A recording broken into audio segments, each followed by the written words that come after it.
So the thing is then,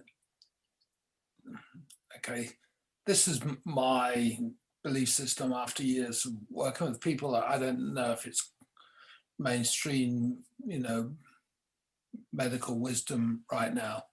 Ich teile mal meine Vorstellung mit dir. Ich weiß nicht, ob es wirklich der medizinischen Überzeugung also damit übereinstimmt, aber ich bin zu dieser Auffassung gekommen nach vielen Jahren der Arbeit mit Menschen. But there's definitely been some research done in this area. And that's the thing, that when people kind of, becomes like super forgetful and Alzheimer's and, all those other kind of really modern Western illnesses. Aber es gibt durchaus Forschung in diese Richtung, dass wenn die Menschen super vergesslich werden oder gar Alzheimer haben oder andere diese schweren Zustände, die wir in der westlichen Welt kennen. So it kind of looks like the mind stops working.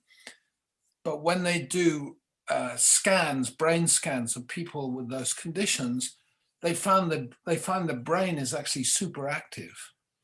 Und es erscheint, als ob die Menschen ihren Verstand verlieren. Aber wenn sie Scans des Gehirns machen, haben sie festgestellt, dass die Gehirne der Betroffenen super aktiv sind.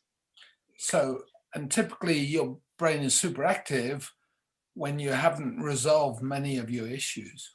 Und das Gehirn ist dann oft super aktiv, wenn wir viele unserer Themen nicht gelöst haben. So people who do a lot of yoga and get good at meditating, they're really good at slowing their minds down and stopping that kind of activity. Und Menschen, die beispielsweise Yoga betreiben und in der Meditation fortgeschritten sind, die haben gelernt, den Verstand zur Ruhe zu bringen, und diese Überaktivität des Gehirns lässt nach. And of course, the most destructive activity of all those things is stress. Und der destruktivste Anteil all dieser Aktivität ist der Stress. Stress is a real killer, and there's sort of two kinds of stress. One in that sort of immediate stress when someone jumps out in front of you and whatever going on, you suddenly feel that stress. Es gibt zweierlei Formen von Stress. Zum Beispiel plötzlich springt jemand dir einfach vor die Nase und das bringt dich ganz durcheinander. Das ist eine Form von Stress. But then there's that underlying level of stress where it doesn't hardly even reaches your conscious mind much, but it's like goes on 24 hours over every day. You're stressed about the world or about this or about your next meal or money or whatever it is.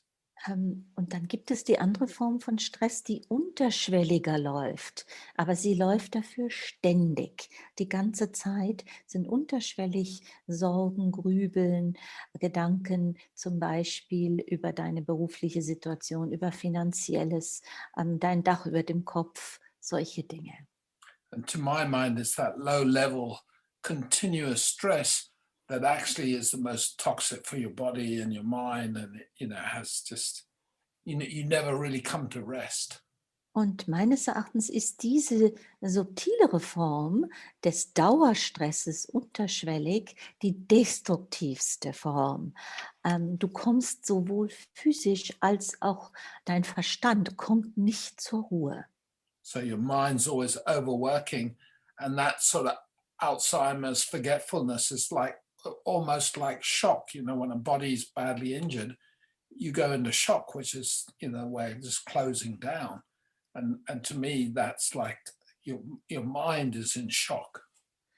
Und Alzheimer beispielsweise ist für mich wie ein Schockzustand, der sich nach einem Unfall physisch einstellt.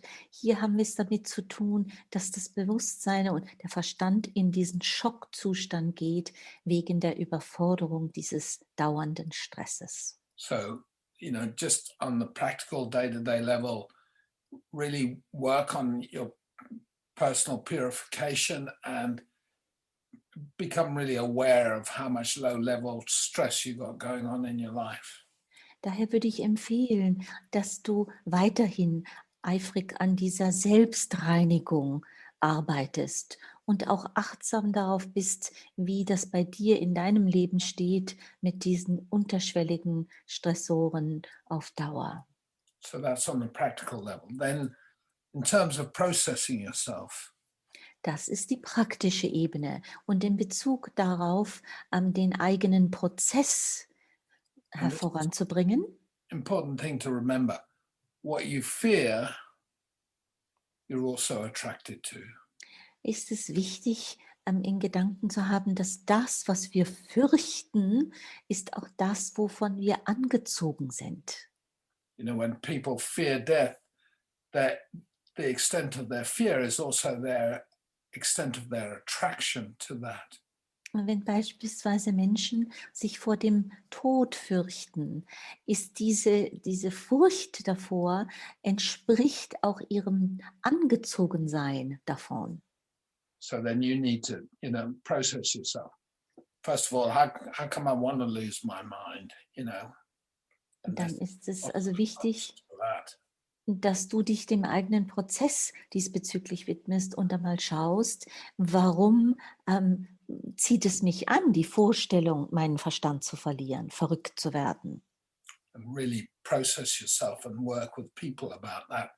And you'll know when you've dealt with it because the fear will have gone. Also dich selbst dahingehend prozessieren und dir Hilfe holen dazu. Then you might or might not lose your mind, but you wouldn't worry about it. Und du wirst es merken, wenn du da was verändert hast, weil dann wird die Angst davor nachlassen. Und dann wirst du entweder den Verstand verlieren oder auch nicht, aber du wirst dich nicht davor fürchten. That's an English joke. Das ist ein englischer Witz. Yeah. And then then the next and the last sort of level is you can never lose anything that you truly value. Und dann gibt es eine dritte Ebene zu berücksichtigen. Und das ist, dass wir niemals etwas verlieren können, was wir wahrhaftig schätzen. So then you can process yourself on how come I value other things more than I value my mind? Da kannst du zum Beispiel innerlich der Frage nachgehen, wie kommt es, dass ich andere Dinge mehr wertschätze als meinen Verstand?